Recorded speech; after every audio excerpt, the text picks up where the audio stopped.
All right, good morning, everyone. Welcome to this week's Regional Report, a GPEC Virtual Series. And today we are talking about construction, housing, and real estate. We have a great panel for you coming up in just a few moments.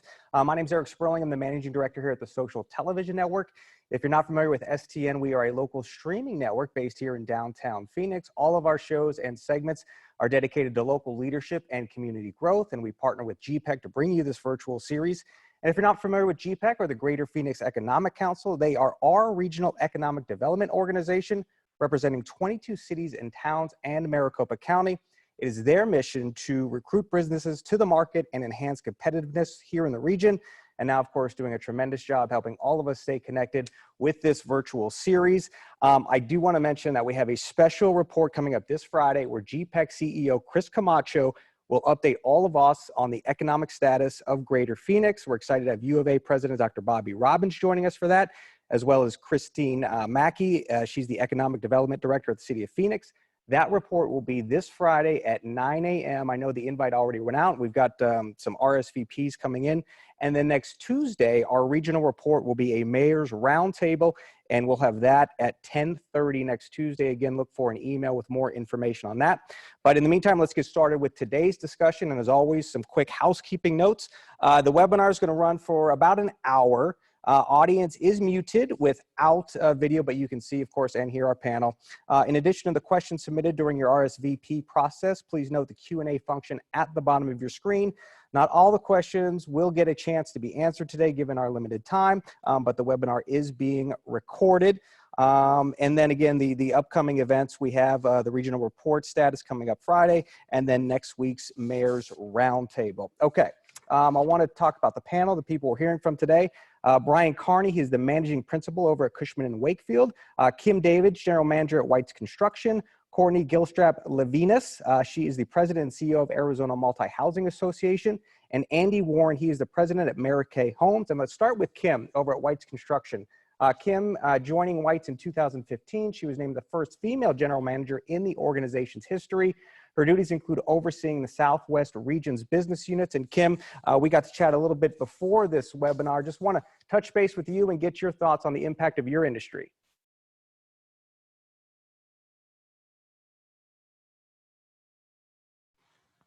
There she goes. There we go. Unmute, right? It's first one. I said don't do it, and I did it. So at the Weitz Company, we lead with safety in all aspects. With the ever-changing guidelines from CDC and local and federal officials, we hold regular meetings with our internal construction leadership council to ensure we're staying on top of all the ever-changing policies and procedures, and that we're thinking ahead across the nation.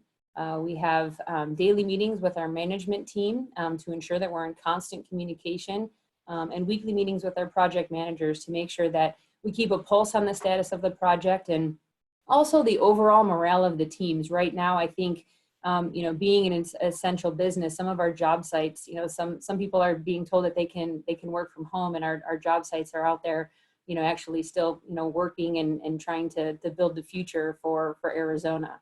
We are very fortunate to be considered an essential business and have implemented several safety measures across our job sites. We're social distancing where possible, and it's interesting. I read an article this morning that talked about how it's really more physical distancing and not social distancing. So I may refer to it as physical distancing as throughout this webinar. We're using face coverings when we can't physical distance on our projects. And one thing to note, there's a little bit of controversy around the face coverings where, it causes you to touch your face a little bit more often. So that was one of the first guidelines that we were told, not to do is touch your face. And one of the preventative measures we're now, seeking to use, it's a little bit of a controversy, but, we're still, asking our individuals and our teams and our trade partners to use the face coverings when possible, if they need to remain close with individuals on the job sites. We've gotten creative. We've built more hand wash stations. Before we would have some, but there would not be many around the job sites, but we kind of had a little bit of a competition who could come up with the most creative aspect on our different job sites. And we've actually collaborated with other contractors in the Valley to see what they've been doing, and to ensure that the cleanliness and the housekeeping on the job sites remains up to par. And and standard for all potential visitors and trade partners on the job sites. There's no more group meetings. If our job sites are doing stretch and flex, they're held outside versus in a tent or in close confined quarters. Owner architect meetings are obviously held via Zoom. If there's meetings in the field, everybody's maintaining social distance and trying to remain outside. Nobody congregates in the trailers anymore, and the lunch areas are definitely spread out. We've worked our desks on the large projects, moved desks around so that people can maintain safe working distances as well. We're disinfecting daily, if not hourly, and we're trying to stagger our crews, working together, whether it be in different areas on the project, or maybe going to a second shift to make sure that the different trades aren't working on top of each other. Weitz being one of the oldest general contractors, founded in 1855 and here locally in the Phoenix market for 42 years. We have a long history of working through tough times, and obviously this is a new situation for everyone, but I've been really impressed with our teams, obviously focusing on safety, but thoughtful communication with our customers and clients, not just asking about the project, but really about how they're doing as an individual and their loved ones, and how are you handling this versus just focusing on the business aspect. And working with our clients to find out the best safety precautions, and does it make sense to shift the schedule or move things around to ensure the safety of the project rather than the schedule. Obviously, we're trying to focus on schedule as well. We still have a job to do, so trying to get ahead of any potential supply chain disruption is also first and foremost.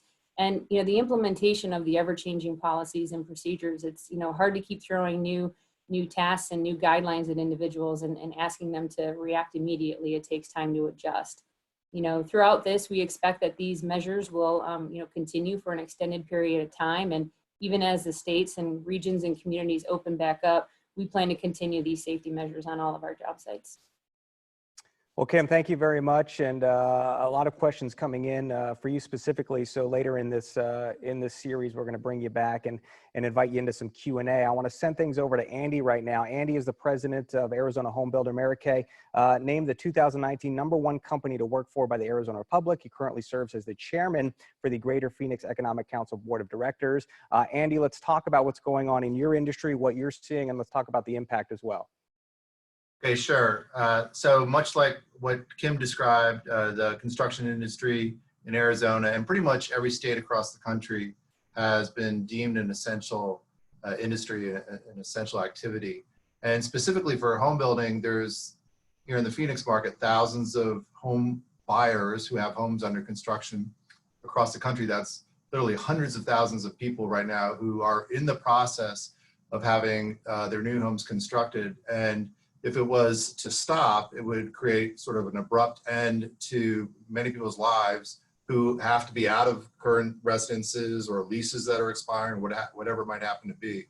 So there really is some real merit to having residential construction considered an essential industry, especially right now. I mean, people are appreciating the importance of having a safe home, more than ever before.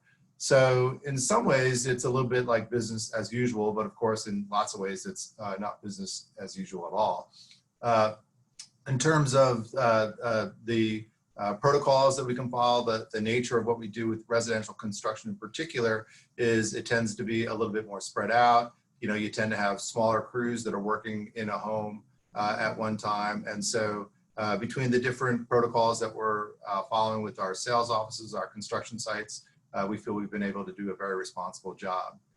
To the industry in general, and certainly here in the Phoenix area, we really had a great 2019, and the year was shaping up phenomenally. We had a really wonderful first quarter in terms of sales activity, a really healthy market. So really different from some other sort of overheated markets that we've had in the past here in Phoenix and across the country. There really wasn't runaway pricing. There really wasn't any kind of bubble effect going on. There was just a really healthy match between buyers and sellers, buyers that wanted to move into their home, and home builders or resale sellers that were selling their homes. So we're starting from a place of really great strength.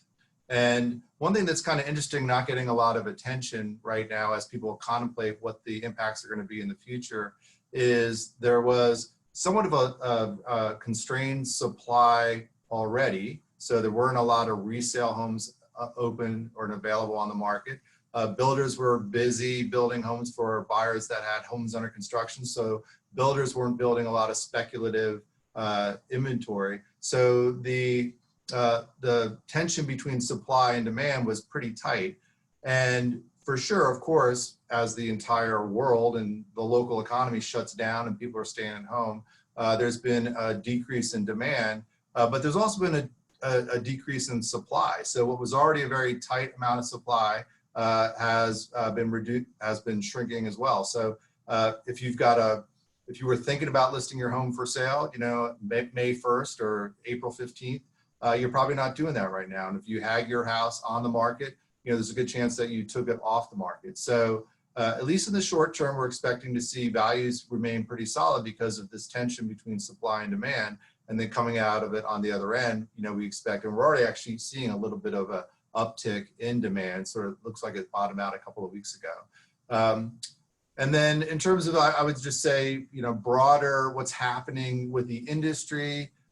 Here in Phoenix, the market is very much dominated by large national home builders, pretty much all of whom are led by people who experienced firsthand leadership roles during the Great Recession of just, you know, 10 or 15 years ago. And so the actions that they're taking are very much informed by some of the hard lessons that were learned during that period of time. And a lot of it has to do with cash preservation, liquidity, you know, preserving liquidity, making sure that, you know, not knowing exactly what the future is going to bring, just to be sure that, you know, actions and decisions are, you know, made with a little bit of caution in mind. And so specifically what that means is land sellers have worked with builders to extend closing dates, and, you know, just sort of like, you know, something that was maybe scheduled to close in April has been extended to September or October. Some builders and developers have been a little bit slower to put additional land development in the grounds. You know, you're investing millions of dollars when you're putting infrastructure in streets and what have you, and trying to make sure that there is a good tight relationship between the number of lots that are getting prepared and what the demand is going to be in the short term. And then probably also just making sure that when we do have new home contracts, that we're confident that the buyers have the resources and are committed to the purchase.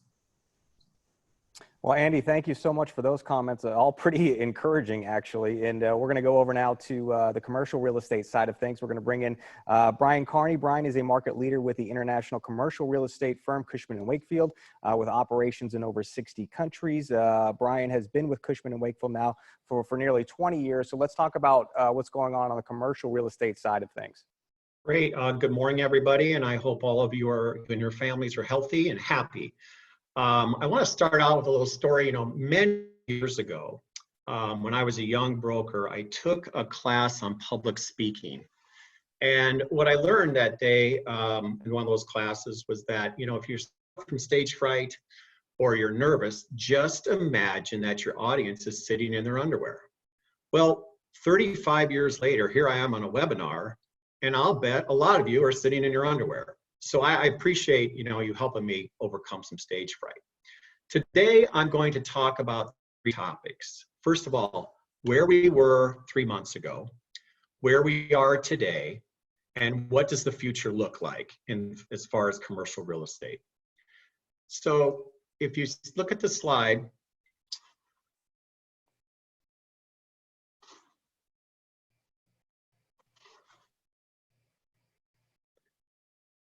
if we advance the slide. There we go. Okay, so here are the good old days of 2020. You know, we were going to the Phoenix Open, we were attending spring training games, the Scott market was at 29,000, Phoenix led the nation in job growth, there was strong absorption across all sectors. We had just coming off $730 billion holiday retail sales, significant rent growth in apartments and industrial and office. I think apartments, and you'll hear more about that in a minute, but set the record for the last 2 years in rent growth. And there were quality developments and projects all over the valley in all asset classes. And we were seeing large tenants coming to our market and leasing huge chunks of space. Well, then about 6 to 8 weeks ago, it all came to a screeching halt. And here I have the next slide. This is my 2019 top producers, kind of a shameless plug for them, but they look pretty good there, but I'm not sure they probably look that good right now after being isolated for 6 weeks with small children or teenagers, or even, God forbid, those college students that are back living in your house. It's been a tough road, but we do cover all asset classes: office, industrial, retail, land, apartments, healthcare, and capital markets. And so for the last 6 weeks, since we've all been working from home, I've been able to talk to this group plus 50 other brokers in our office about, what is going on with their business. And then we're discussing how can we help the occupier and investor clients get through this crisis. So what we've learned from these conversations are basically this. So in February, if a broker had 10 deals he was working on, 2 to 3 of them were made or will be made because they were far along in the process and there was a sense of urgency by one party or another. So that's the good news. There were also, out of those 10, probably 2 to 3 deals that died immediately for several reasons. Now, they may have died anyway, but we do think that the COVID-19 did kill some of these deals. And in the rest, I guess 50 to 60% of these deals were basically put on hold or pushed. And I think people were waiting to see what was going to happen. Unless it was time sensitive or there was an immediate strategic need, these companies were not making these moves. So now recently we have seen some movement on those deals that were on hold. They are back inquiring about what is going on, maybe moving through the process. Next slide, please. So I'm just putting a picture of the city here so you can have something to think about while I go through some of these other sobering comments. All asset classes have experienced real pain and leasing activity. Showings and tours are almost non-existent. Many owners and brokers are preparing virtual tours for future showings using the Matterport software. But in the past week, we have seen a slight increase in inquiries by tenant rep brokers for some of the space that we do represent. Well, another trend we're seeing is a lot of tenants that were planning to move have decided to stay and do short-term renewals. So that it's good for the existing landlord, but tough for the market as far as absorption. Now, industrial seems to be the least affected by this, or least impacted. Amazon just leased 1.1 million square feet last week in the West Valley. But although small tenant activity in industrial is still slow. There's been rent relief requests by some tenants in retail, office, industrial, and healthcare. Retail obviously has the highest percentage of requests, followed by office, medical office, and then industrial. In looking at this, there's no real generalization. Since every asset, it's unique and it has its own set of circumstances, a unique tenant, landlord, lender. Each rent relief negotiation outcome has been very different. We are seeing no relief. We're seeing everything from no relief all the way to some rent deferment. The word abatement hasn't been used too much. We are encouraging all the tenants, landlords, and lenders to work together and get through this storm. I think that's the only way they can do it. My next slide, I thought I would include some beautiful people because I'm going to talk about capital markets and it's a little tough out there. So as you look at Beyonce and Brad, owners have postponed bringing properties to market. They were ready, they were positioned, they were high occupancy and ready to go in a great market, but they've put those on hold. The debt market is basically frozen. So if you need debt on a deal, especially a large deal, it probably won't happen in the near future. There are still active 1031 trade buyers. They're looking at single tenant deals versus multi-tenant. They'll maybe sell a multi-tenant project and trade into 3 deals where one might be a salad and go, one might be Taco Bell, et cetera. So they're moving into those kind of assets. Now, owners and investors, what we're learning through my brokers and as they talk to their clients is owners and investors are carefully watching the monthly rent collections. April was better than expected, but they are all anxiously waiting on May. There is some capital on the sidelines. Maybe investors are waiting until people go back to work to figure out what is going on, which tenants will survive, what is the lease rate going to be, what are the vacancy assumptions. So it's very difficult right now for brokers and investors to underwrite any of these properties to make informed decisions. So we're updating our clients obviously daily on the status. I'm going to move in and pivot into the future here.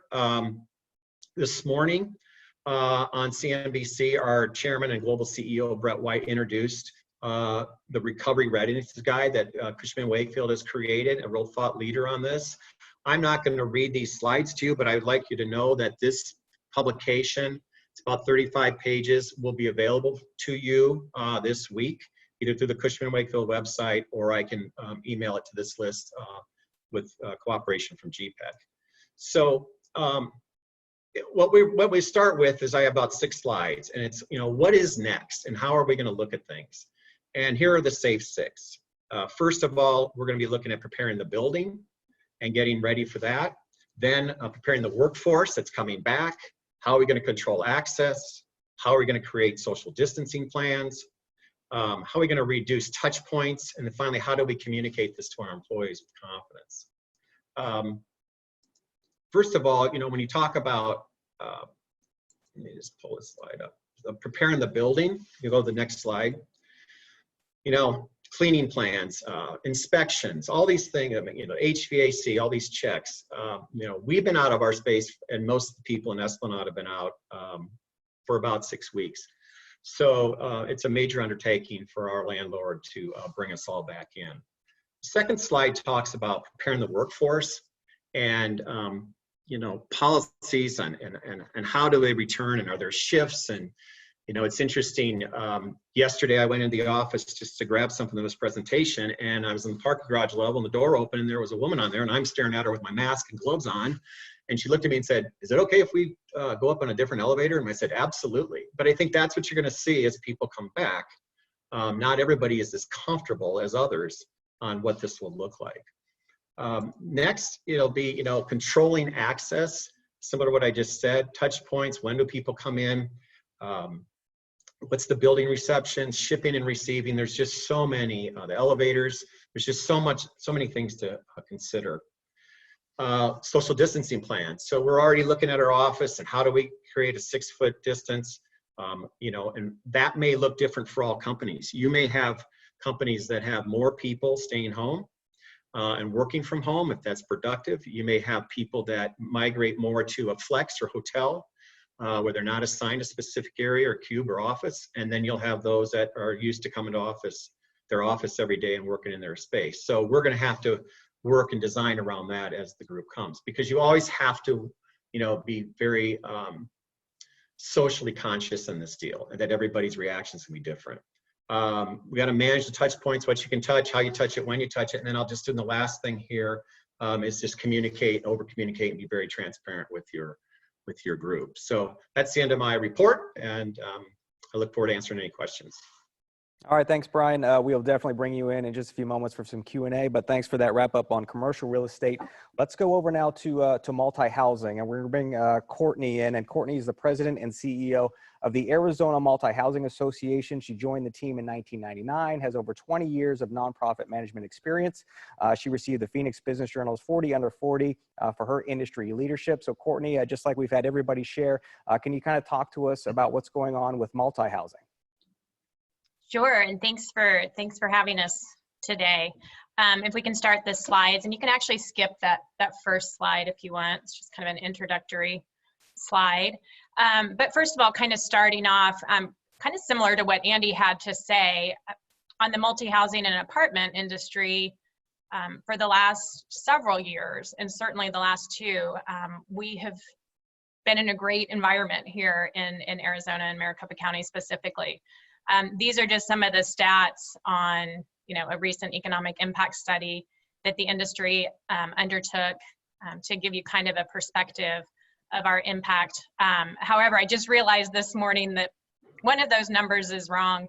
It's actually 930,000 plus rental home households in Arizona, 131,000 jobs supported through the industry. So you can go to the next slide. So I'm kind of going to talk about things kind of pre-COVID and then post-COVID.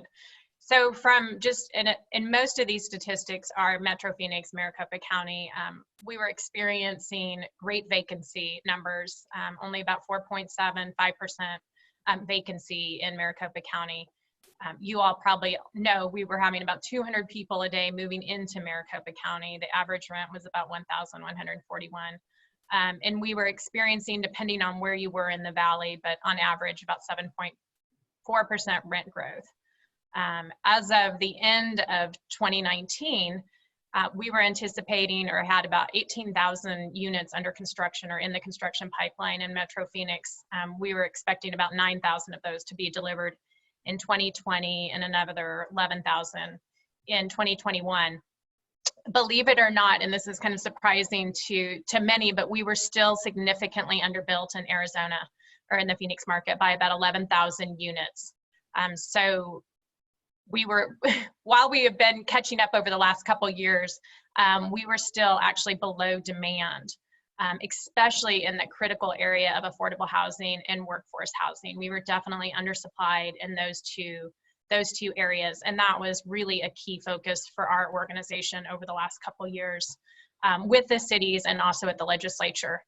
And then another kind of surprising statistic that I thought I would put in here, because this has been something that's surprising and hasn't been portrayed correctly in the media, but since 2006, we were seeing about a 20% decline in eviction filings and judgments.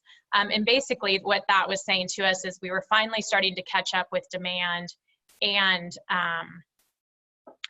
finally get to a point where we were a little more stable from that standpoint. You can go to the next slide. And then about mid-March, the COVID-19 freight train hit our industry, as it did many, just really awful. So about mid-March, we started taking some very proactive steps to address concerns with our members and with our residents. In mid-March, the Arizona Multihousing Association board requested all rental housing owners throughout the state to work with their residents, accept partial payments, put rent deferral programs in place, and most certainly waiving any fees, especially the late fees.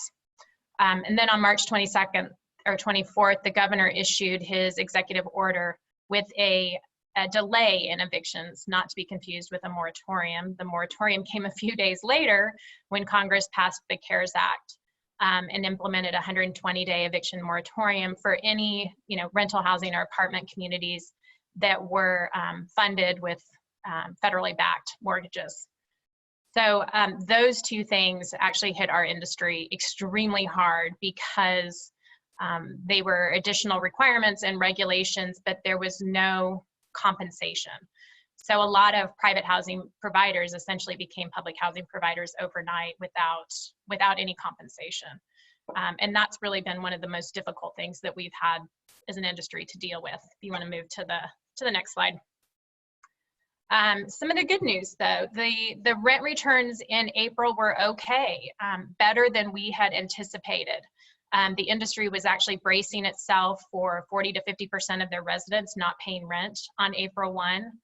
And that's not how it's played out, fortunately. So as of April 2nd, the National Multi-Housing Council has been tracking nationwide rents. And at this point, we've got about 16% of residents that have not paid their rent. However, this number is extremely deceiving. I wasn't even sure whether or not to include it in the slides or not, but it's a national number that's out there and being reported significantly. The number does not include affordable housing communities or student or military housing. Those first two, affordable and student, are being extremely impacted. So again, those numbers are much higher than the 16% that's being reported. In the affordable housing market, we're actually seeing closer to 30 to 40% of the residents didn't make their April rent. So May and June are going to be key dates for us. The industry consensus is the May delinquencies are going to increase substantially. But from a positive standpoint, and similar to what others have reported, we're starting over the last week or so to start to see some pickup in residents renting. There is still a demand out there, but we've obviously had to adjust. There's really no in-person tours, leasing offices while open, and people are in there, they're not necessarily open to the public. So there's a lot of virtual and self-guided, a lot of communication with residents over email and text and phone. If you want to move to the next slide. So what we're looking at kind of our post-COVID, and these are our, we keep talking about kind of a wait and see environment for the apartment industry. And these are kind of the questions that we're trying to grapple with. But will rental property owners be compensated for potentially 120 to 180 days of unpaid rent in some cases due to the eviction delay and the eviction moratorium? We are seeing residents that didn't pay March rent, but because of the slowdown, or in some courts, complete stop of evictions, we have some residents who didn't pay starting in March. And so these units people are living in them, but there's no compensation. We're definitely starting to see a construction slowdown. We had anticipated about 9,000 units delivered this year. We're probably looking in the Metro Phoenix, we're probably looking at closer to 7,800. As far as how rents are going to respond, we're certainly seeing them flatten out, but we have not necessarily seen any decreases at this point. And the big question for our industry is how our community is going to change. Our amenities certainly have already changed, and resident interactions are changing, but for us, technology is king. For those companies who were already embracing technology and already had their platforms set up for virtual tours and interactions with their residents, they're much more ahead of the game at this juncture. And that's the apartment industry report. All right, Courtney, thank you so much. Great information for all of us there. We're going to move on now to some questions. We have some questions coming in as we speak. I want to bring Andy in for this because you just mentioned, in your report, how the leadership roles for many in the housing industry and the lessons that were learned from 2008. So how would you compare the two right now?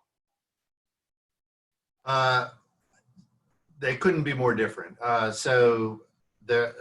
It's interesting, I suppose most of the people that are on the Zoominar here today, the only recession that they've ever experienced was like the Great Recession of 2008.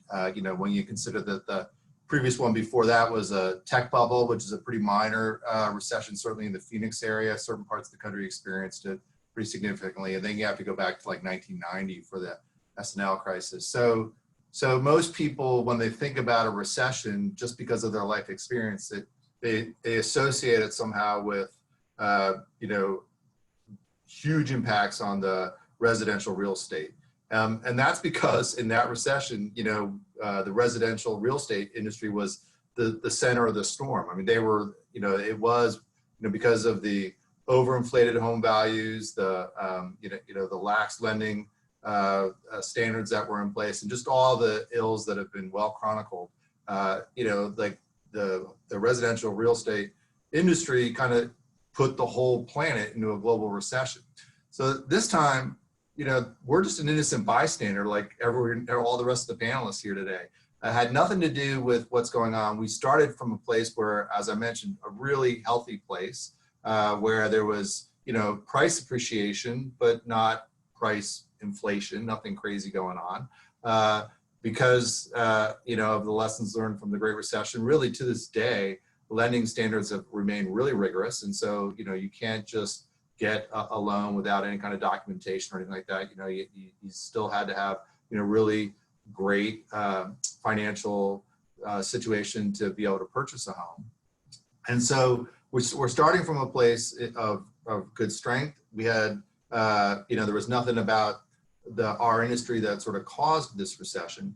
And the interesting thing is just the timing between the strength that we experienced and probably the bottoming that we've already experienced in terms of interest was incredibly short. So if you think about what happened, people talk about 2008. So here in Phoenix, we were already several years into a pretty rapidly collapsing residential real estate industry. I pulled the permit numbers this morning just to remind myself. So in 2004, 2005, the market here peaked around 60,000 permits. And then it really just began this sort of death march that took 5 years. So in 2006, there were 40,000 permits, 2007, 30,000, 2008, 13,000, 2009, 8,500. It wasn't until 2010 that the market really bottomed out. So there was a period of 5 years between the peak level of demand and where the sort of market sort of bottomed out. So in this case, there was just an abrupt end and an abrupt stop, right? And then of course, people are,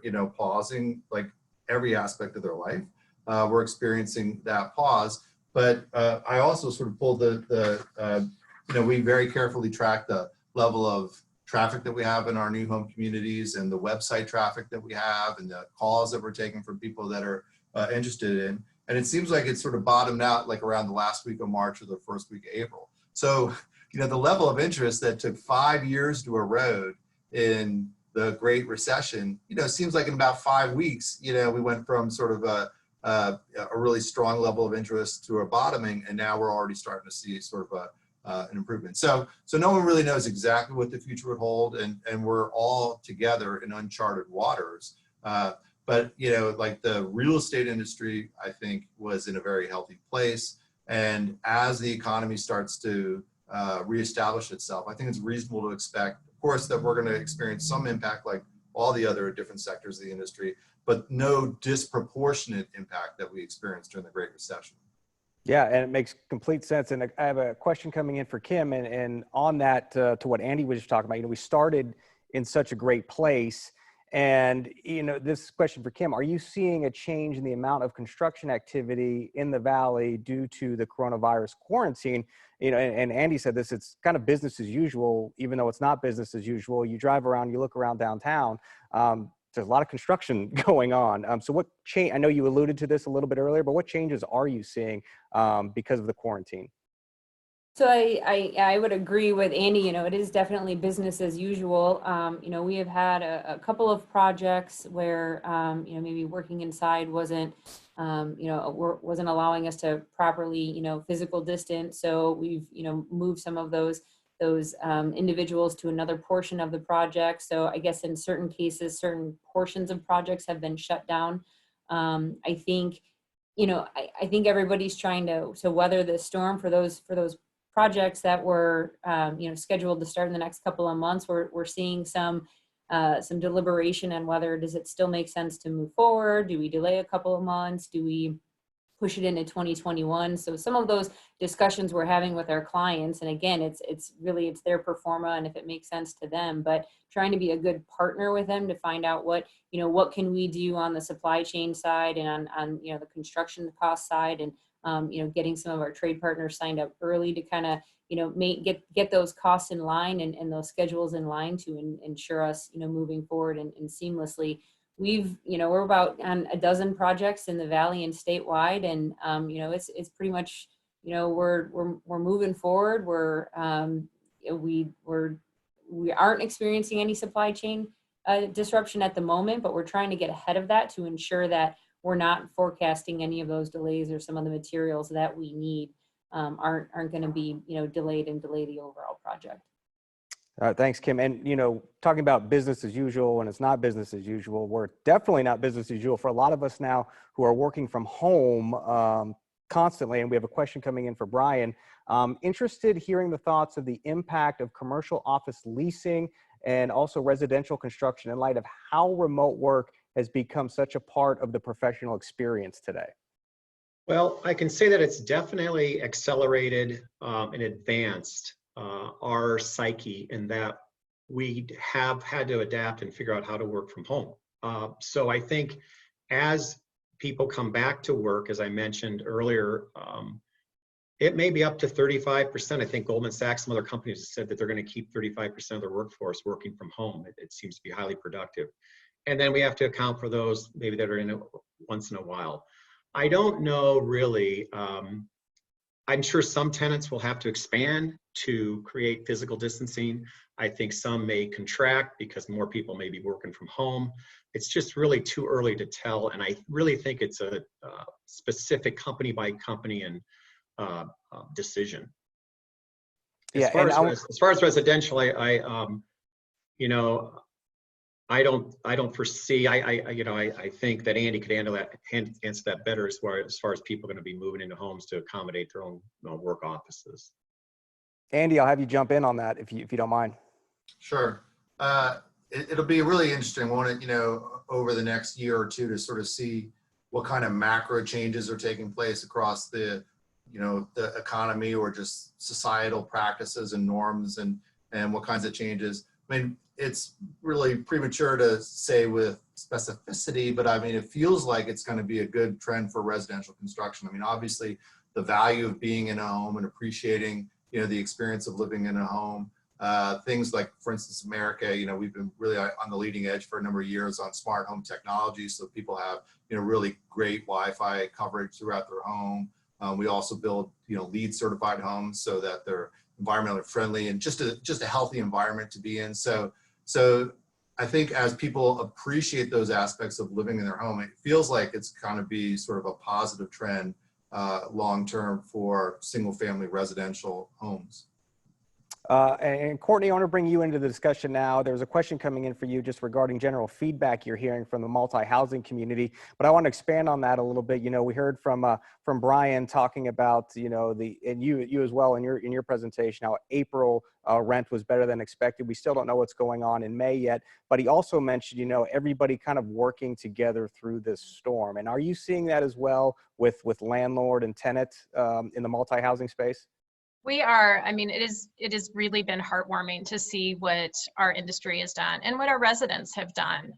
We've even seen circumstances where residents have gotten their $1,200 stimulus check and they gave $600 back to an apartment community in Tucson and said, apply this to the resident that needs it most in my apartment community. So we are seeing owners and residents really come together. That being said, from the owner's perspective, we have got to get some more relief. The governor did set up a $5 million eviction prevention program, and I think about 28,000 people applied to it over about a 2 or 3 week period.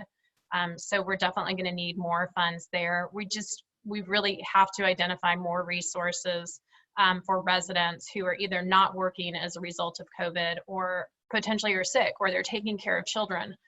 So we've got to find more resources. There is from the federal forbearance side on the federal loans, we are getting some assistance there, but for about half of our industry, they are not under federally backed loans. And so they are individually also working with their lenders. And some lenders have been great, others not quite as great. But it really, this is a point in time where we really have to work together to get through this. And again, more resources are definitely needed out there. Just kind of going back a little bit to the earlier question though, we are still cautiously optimistic about the Arizona and certainly the market in the Valley. We still anticipate job growth once this is all over. And from our industry's perspective, we're seeing a lot more people, that millennial population staying in rental homes longer. Baby boomers are moving back to apartments because they want low or no maintenance communities. So we are cautiously optimistic that as we start to come out of this, the COVID pandemic, that eventually we will get back to a somewhat normal environment here in town.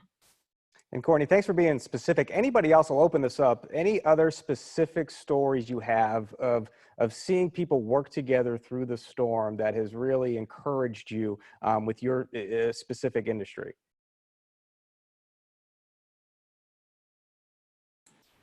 Sure, I have one quick one. So a couple of weeks ago, the organization that coordinates all the leading builders of America that was at a point in time, you might remember, where PPEs were in short supply for medical providers, and the construction industry uses a lot of PPE, especially in various parts of the business, drywall and others, paint, where using masks and gloves and things like that is part of normal operating procedures. So a call went out, reached out to our contractors. They just did a phenomenal job responding to the call. And all across the country, we gathered all kinds of masks and other kinds of PPE that we were able to deliver to the medical community. So, a great example of people sort of just finding what they had in their storehouses and bringing it out, put it to where people needed it.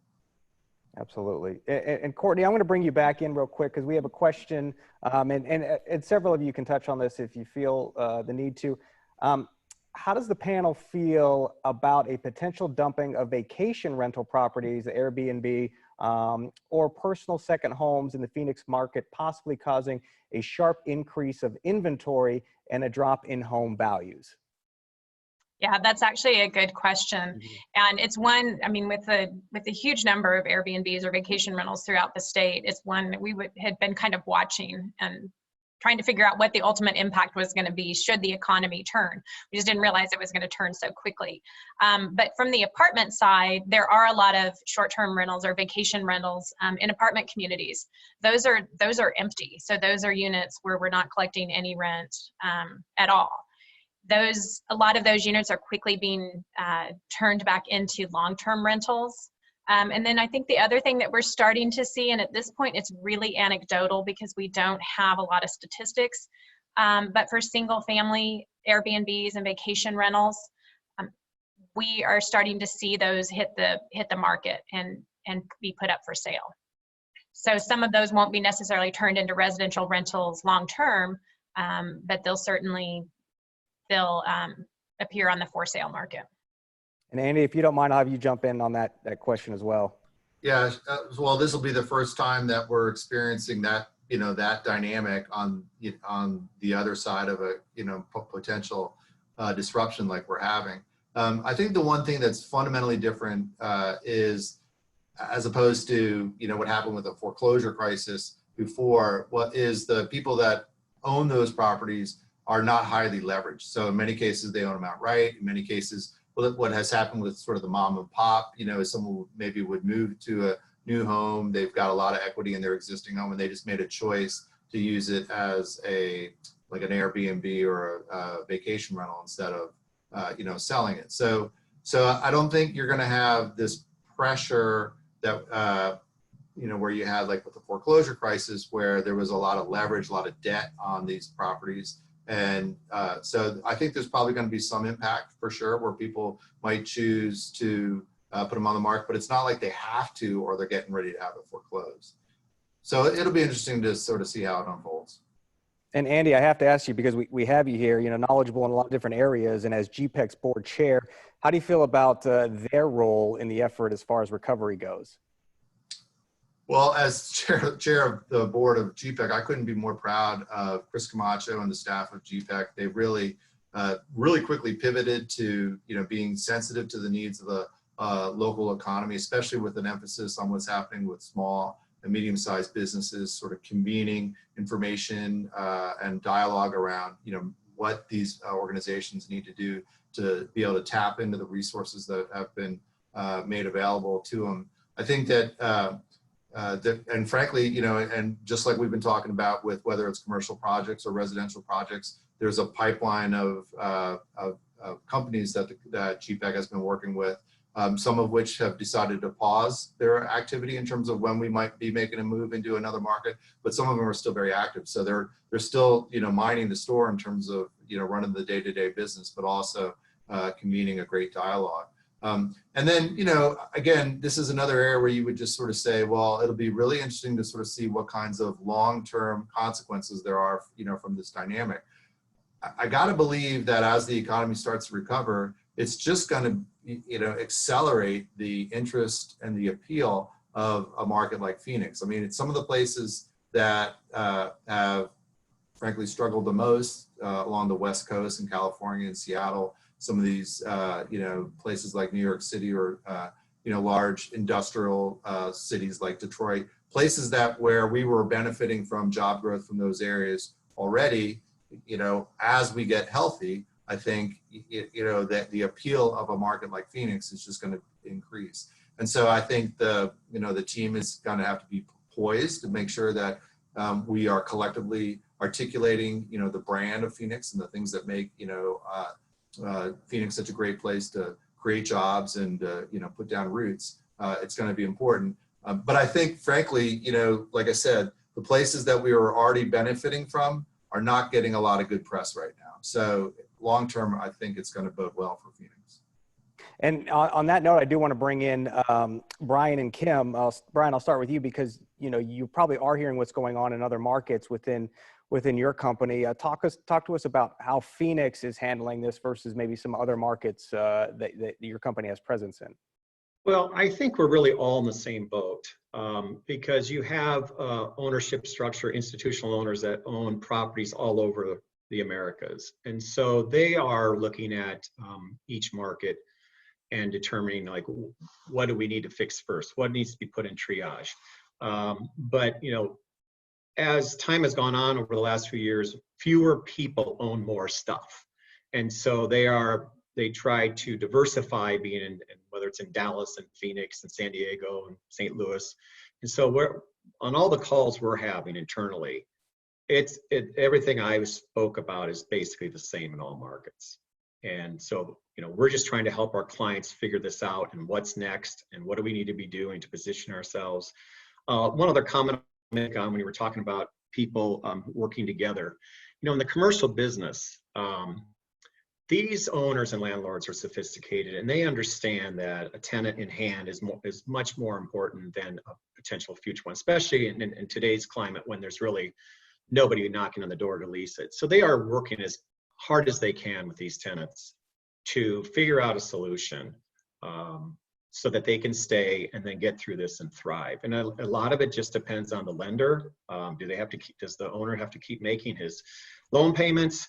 It depends on the tenant and their need, because you can imagine there are some that are probably trying to take advantage of this situation when they fully can pay the rent. So the owners, I think, are very strategic and smart and have worked through these issues one at a time. And Kim, I'll just bring you in quickly here, just what you're seeing in Phoenix compared to some of the other markets in the country. Very similar to what Bryon said. I mean, we have our internal discussions and we go around and update, and it depends on the client, and it's ensuring that we're in constant communication and reaching out to current, to future, to past ones. I mean, we don't have to be actively working on a project right now to assist somebody that we've worked with before and help them and guide them through this process and this tough time. So it's really just ensuring that we're working together. We have a lot of similar clients across the nation, and so it really just lends itself, I think, in this time where we can't be physically together, to be continue to socially connect and try and work together and find a solution to ensure that we all get through this safely. That's great, Kim. And then before we close here, as we wrap up, I'm just going to give everybody an opportunity for a brief final takeaway. And I guess we'll start with Courtney. Courtney, bring you back in. Just, we've heard a lot today. We've learned a lot. Just a final takeaway on our current situation. I think we kind of talked a little bit about it. I mean, I was born and raised in Phoenix, and we live in an amazing community. And I think we just really have to continue to work together to get through this as a city, as a state. And I have full faith in the residents of Phoenix and the residents of Arizona that we're going to be able to pull through this. And ultimately, and it might take a year or two, but we will be stronger because of it. Yeah, Bryon, some final thoughts? Yeah, I agree. I love this town. I think it's great. I think we will get back to where we were 3.5 months ago. We have great business leadership. We have, I think, a governor who's fully engaged and understands it and wants Arizona to be the model state coming out of this and is really conscious about, small business and the people here. So I'm very excited about him, and the role that GPEC plays is amazing as well. I've heard we have a chief economist who has described two thoughts. It's is this going to be a U curve where it's a slow climb out, or is this going to be a V where we dropped in and then came out of it? One of my brokers shared with me his thoughts, and he called it the Nike swoosh, and that it's a drop, but it's kind of between a U and a V coming back, and I would tend to agree with him. Kim? Just similar to what Courtney and Bryon said, you know, I'm looking at this slogan, Greater Phoenix, Greater Together. And I think, you know, throughout all of this, while we're not physically together, I think if we maintain that constant connectiveness and work together and support each other, we will come out stronger than before. Absolutely. And Andy, some final thoughts? Yeah, so I've lived in the Phoenix area for about 11 years. And before that, my whole life, I was on the East Coast and lived in the Carolinas for a bunch of years.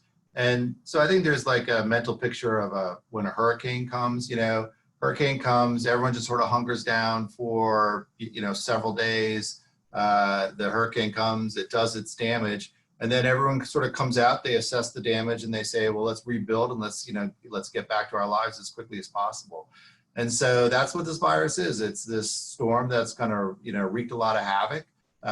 But, you know, I think pretty quickly we're going to be able to sort of, it's going to be on the wane, and we're going to be able to sort of assess the damage and work together as a team here in our market, you know, fix any parts that have been broken, and then just try to get back to businesses and life as usual as quickly as we can. Yeah, some great perspective there. Before we close things out, I want to keep everybody here. I just want to talk about the next regional report. I want to plug that real quick. Again, a reminder, it's going to be on the status of Greater Phoenix. That will be this Friday, April 24th. From 9 a.m. to 10 a.m. And then we've got our Mayor's Roundtable coming up. That will be Tuesday, April 28th. Look for that. That's 10:30 to 11:30. And of course, you can check out gpec.org. A lot of COVID-19 resources on that page as well. All right, panelists, here we go. This is the moment you've all been waiting for. We're going to pause. We're going to look directly into the camera for a screenshot that we can use for sharing on social media. So here we go.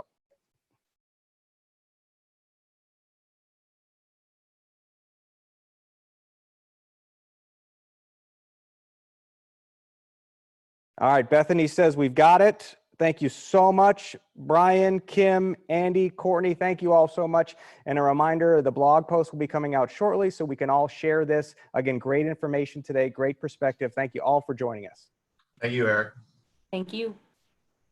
Thanks, Eric.